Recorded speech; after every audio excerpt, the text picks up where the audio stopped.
call to order the Public Arts Commission meeting for November 6, 2025. It is 3:33 in Council Chambers, City Hall, Madison, Indiana. And I will pass it over to Emily for roll call. All right. Greg Goodnight. Here. Tracy Wine. Here. David Terrell. Here. Kara Fox is absent. And Eric Fagan is absent. So, minutes are in front of us from the August 7th, 2025 meeting. Give everyone a second to look those over and then entertain a motion. I move we approve the minutes. You have a second? Second. All in favor, say aye. Aye. Aye. Opposed? Motion passes.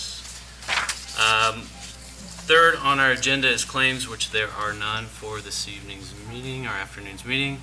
Old business, we have creation of the Impact Grant Program. I believe, Emily, you're going to talk about that. Yes. So if you guys remember last meeting, I kind of introduced that topic that we were looking to kind of start going down that path and kind of mold and create a grant program for you guys, which is something we talked about, with Sarah when we were developing the guidelines and all of that. I've been working on a draft, and so what I'm kind of looking to get from y'all today is just a general idea of maybe some themes you want to develop for 2026, maybe some possible, target locations.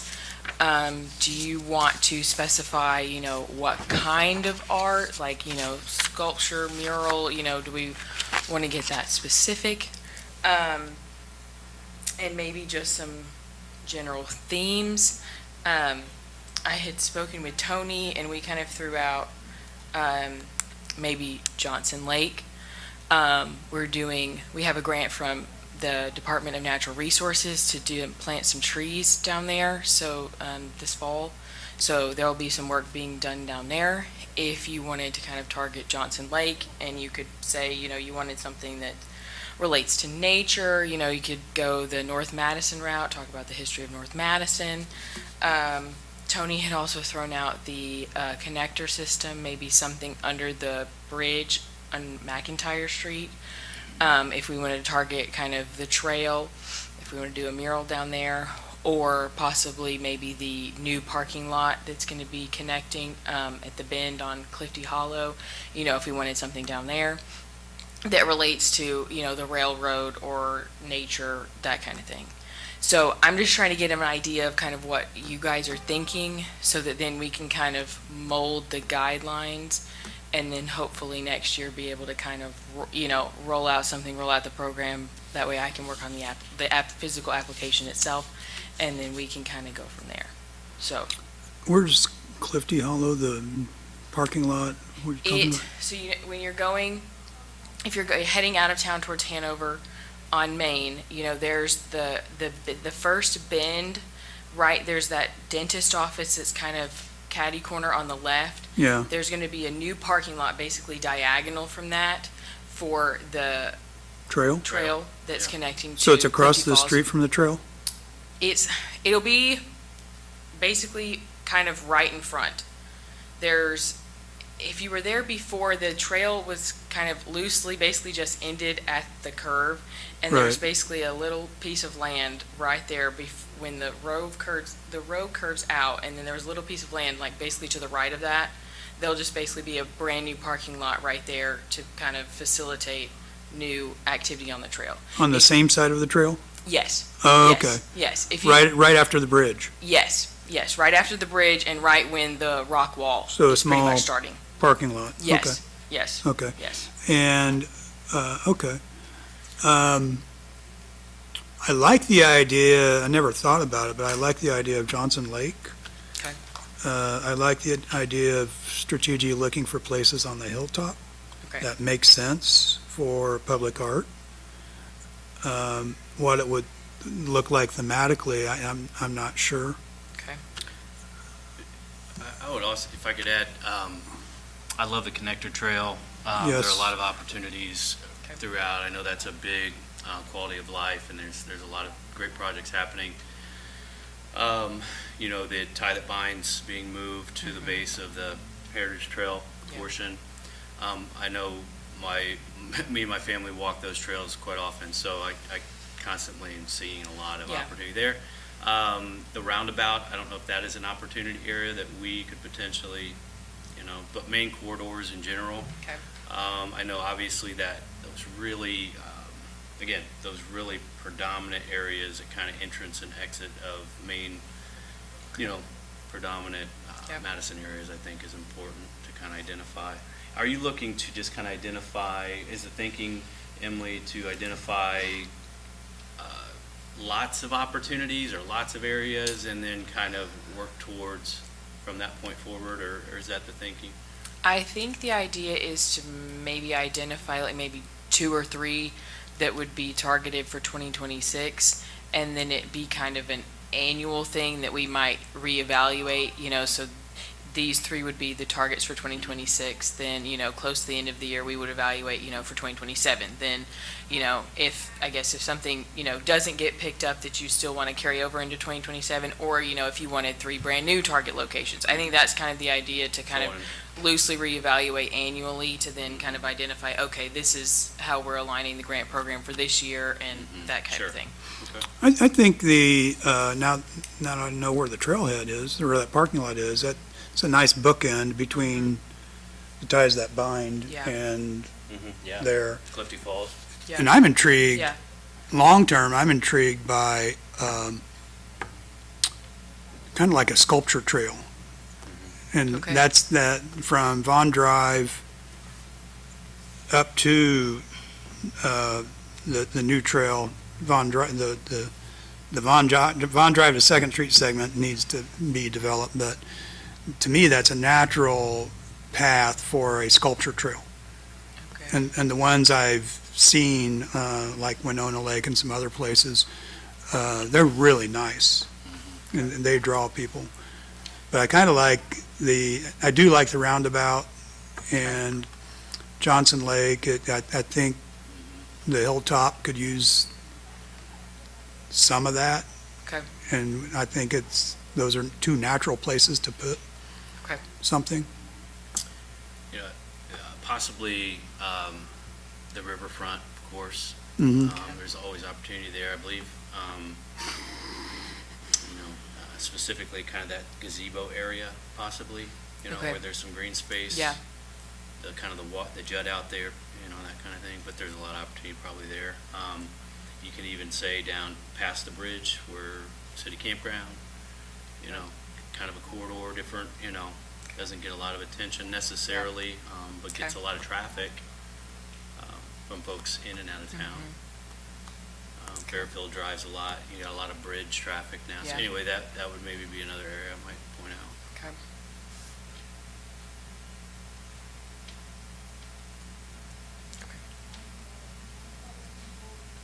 That's helpful. Are you guys interested in specifying what kind of art you want at those locations? My personal feel, I wish Eric was here to comment on, but it feels like the space will probably Okay. maybe dictate that as much as Okay. anything as to what might make sense there, or if it's, Okay. I don't know what the thinking is. I liked, it depends on the cost and what the budgets are going to be, but I like the process that we used for River's Edge. Okay. Yeah. It just kind of leaving it open and Okay. let the artists determine the surrounding, how the surrounding space would, because I do think the Johnson Lake space to be very different from the roundabout Yeah. space, from I agree. the trail space. Okay. Yeah. And we were loosely thinking, just to give you guys kind of an idea, we were loosely thinking setting aside 10-ish thousand for next year from you all's budget to go towards this program, with the idea that each application could get up to 2,000, and it would be a 1-to-1 match. Now, obviously, we can tweak that. That's just kind of where we started, but that's kind of loosely what we're thinking, monetary wise. So some of these would require fundraising. Yes. Most of them, almost all of them would, Yeah. at yeah. some level. Yeah. Good. Yeah. Yeah. Okay. that's helpful, if you guys let me know. What about murals on private properties? Would this go toward that as well? It could.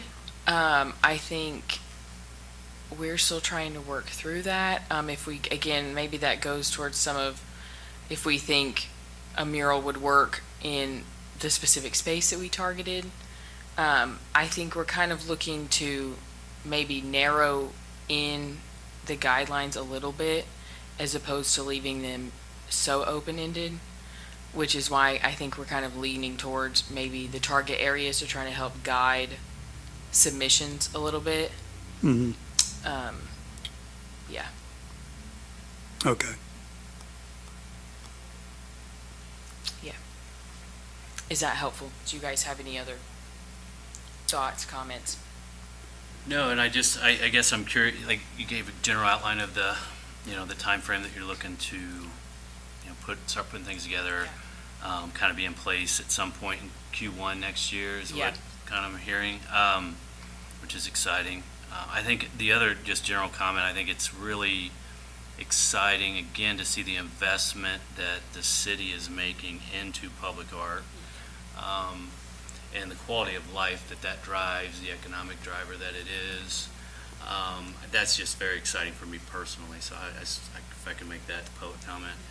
And I think we've all enjoyed what we see, at least the folks that I speak to, myself personally. So I think that's great, but I also would make a general comment about the resources outside of monetary, which is coming along, that exist in Madison, including the guidelines that are there.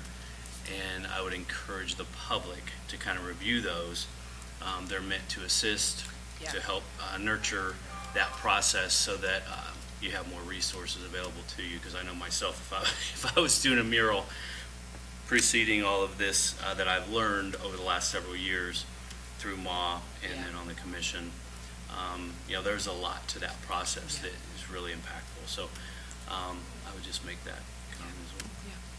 Well, and I think to add to that, we're also looking to lean on Ma and their public arts team. So I think we kind of toyed with the idea of having their public arts team kind of independently review the submissions, kind of like what they do with the Switchbox program, to basically have their team come in and look at stuff and then basically bring their recommendations to city staff and to you all. Because I think we all enjoy the switch boxes, and I think that program works really well. So we thought that would be another way to kind of get some more involvement, outside eyes, and really kind of curate the best public art we can. So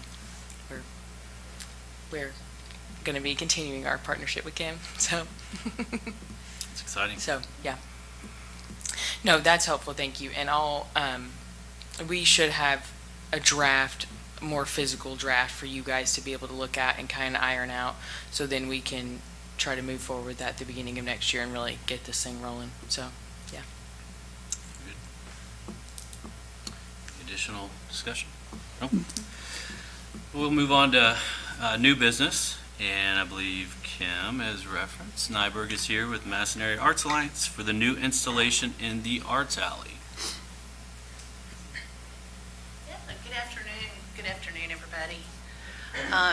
For the record, I wanted to just introduce myself. I'm Kim Nyberg. I know y'all very well, but I know we're being on official city platform, and I just wanted to make sure everybody knows that I work for the Madison Area Arts Alliance. My nickname is not Ma, Grandma, Ma. So the Madison Area Arts Alliance is a nonprofit in our community that started about 2013, and it's just a really good helping organization that is the bridge between business, civic, and our creative community. So it's a really wonderful organization that I'm very proud of and very proud to be a part of it. There's lots of volunteers and board of directors and a very tiny, small staff, and we're small, but we're mighty. We do lots of projects that we like to see happen. So I'm here today to introduce you to another new project that we're doing. I think I mentioned it at the last meeting, and that's the Art Alley project. The Art Alley project, a couple years ago, probably 14 years ago perhaps, the city of Madison partnered with the Madison Main Street program to do a project called the Alley Activation Project. And it was a small grant that they got together to activate the alley between what is now the tap room and Bellows Pizza. So it's the alley between Main Street and the Kindness Mural Plaza. So that happened, and that was an alley that was cleaned up, paved, really cleaned up and paved, and made a nice thoroughfare between Main Street and the parking area. So with that, there was never really any programming that happened in that alley. It was a very nice alley, but there was never really any programming to take place. So I guess it was about 3 years ago now, maybe 4, we were approached by the city to do something with that alley. And do something with that alley is basically, that's all we had to go on. So we just started thinking about how to make it more accessible, how to clean it up, how to keep it clean, because it was already pretty tidy.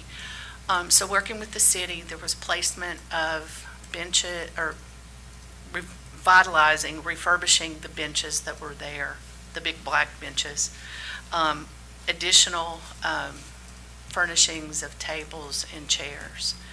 And 2 years ago, we installed just a test project of artwork. And so we did a test project with vinyls that were oversized printed vinyls. Our first artist was Bernie Casper, photographer who had passed, and we wanted in his honor to do a really neat art show. And so we had some of his work, I think it was 7 pieces, selected by his family and produced and fabricated into vinyl. And those were in the alley as just kind of a test run. Those were so successful. It was such a good project.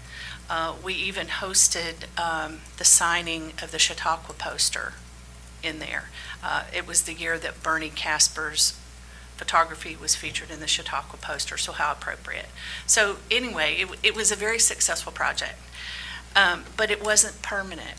So we decided to kind of go back to the drawing board and figure out how to reverse engineer permanency. How do we do a permanent exhibit in that alley? And there were things that we learned. I know David had talked to me about making them larger, because we thought we were scaling it correctly, but it needed to be larger.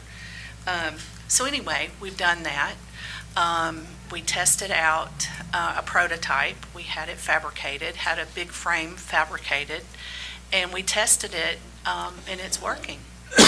So I'm here to present our newest project that hopefully we can get done before it starts snowing.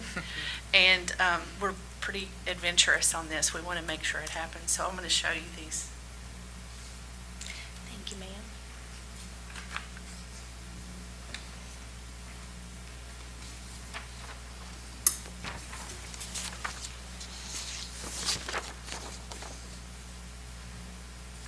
So there will be 7 frames that are attached to the buildings, to the commercial buildings, on the side of the buildings.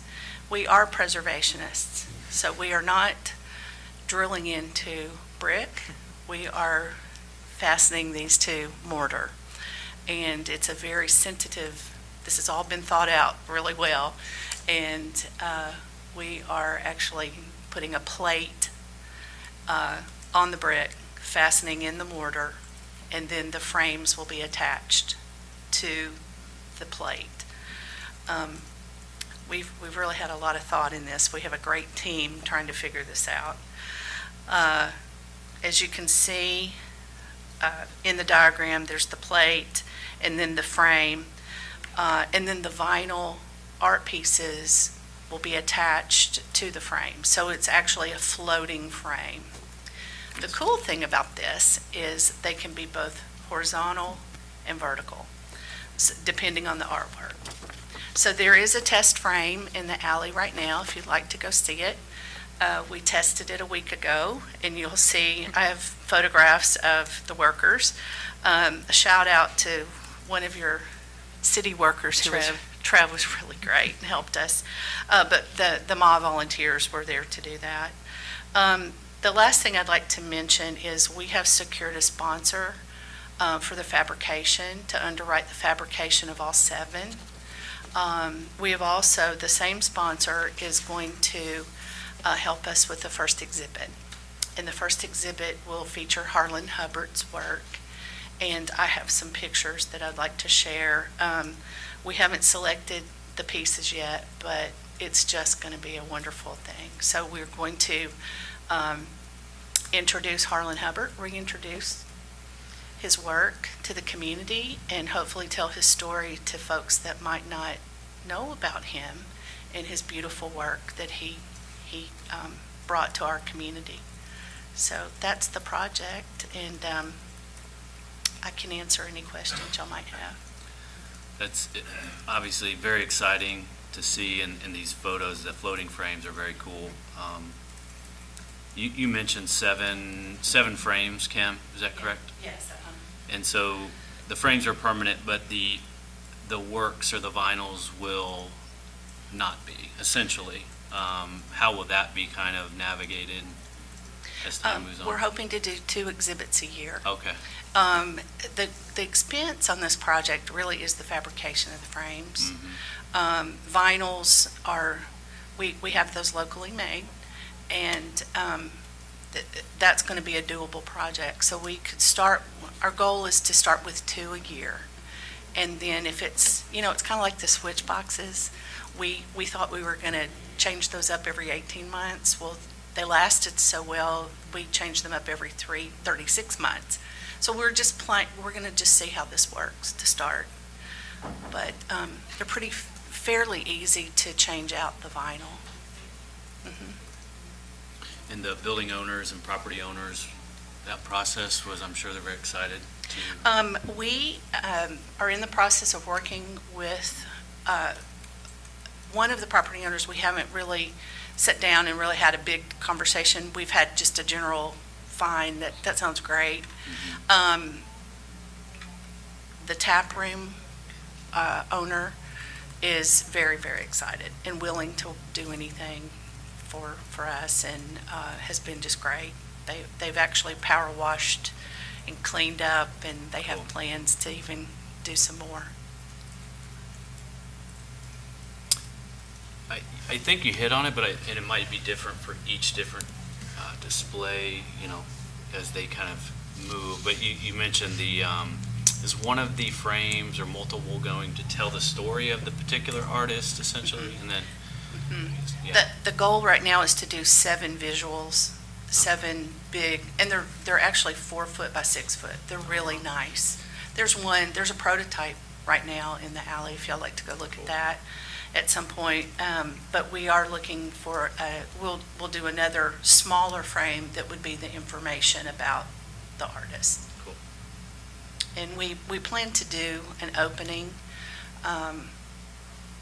and hopefully have some stories and some readings from Harlan and Anna Hubbard. So it's a beautiful story. If folks don't know that, it's a beautiful story about the river. So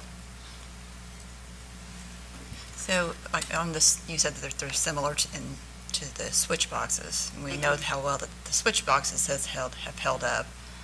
How do we anticipate these being, their integrity? Because they do appear to be, like on a floating frame, and Well- maybe a little bit more easily damaged or. That's a great question, cetera. Tracy. When we were testing the product, when we had Bernie's fabric, and those are vinyl, it's Yeah. not the same fabric as switch boxes, they're heavier vinyl.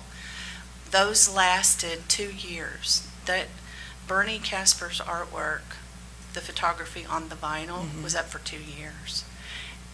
We took those down and have those displayed at the spot. Yeah. and they're in great shape. There was one that had a little bit of wear on it, but all the rest of them are mint condition. So I'm hoping that the weather will be kind to us, but I think we're fine. I mean, any concerns for vandalism?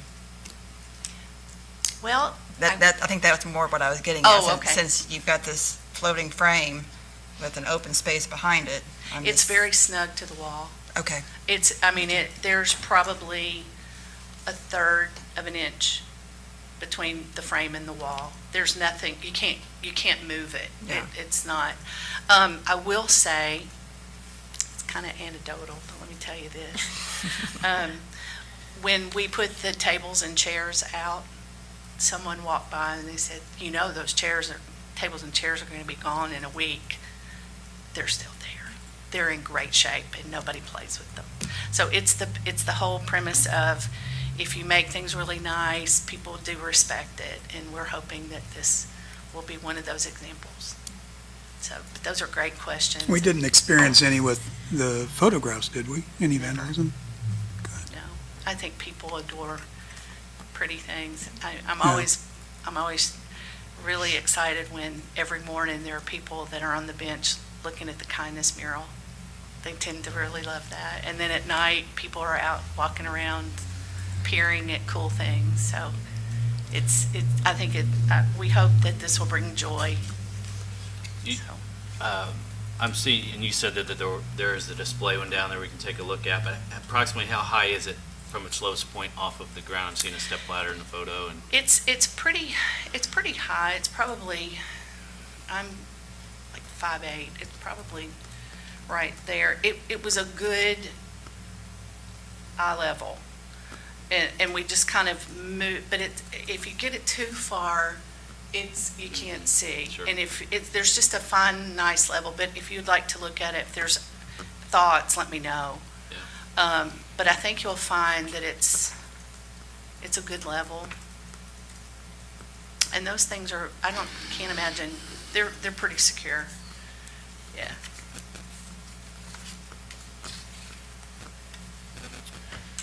any additional questions for Kim?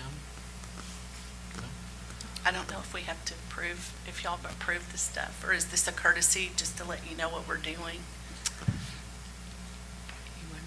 Let's go ahead and have a vote for the record, please. Entertain a motion. I move that we approve the public arts project of the frames installation in the activation alley. A second. a second. Second from Tracy. All in favor? Aye. Aye. Aye. Opposed? Motion passes. Thank y'all very much. Thank you, Kim. Thank you, Thank you. Ken.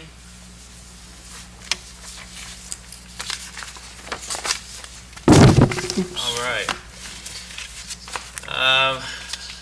Next meeting to be determined. I think, Emily, you mentioned earlier, potentially in February, but that's, Yes, I Come will away work on all of that and send that out to you guys, but yes, I think if you all are still, okay with it and think the quarterly schedule is working well for you, then I think we'll, aim to kind of continue on that, schedule, so that would mean your next meeting would be February of 2026, so, Assuming we get reappointed. yes, I will also work on that, David. You never know. I will also work on that. and I will entertain a motion to adjourn. No additional discussion. Tracy. Motion to adjourn. Motion adjourned. Tracy, can I get a second, please? Second. There we go. Thank you.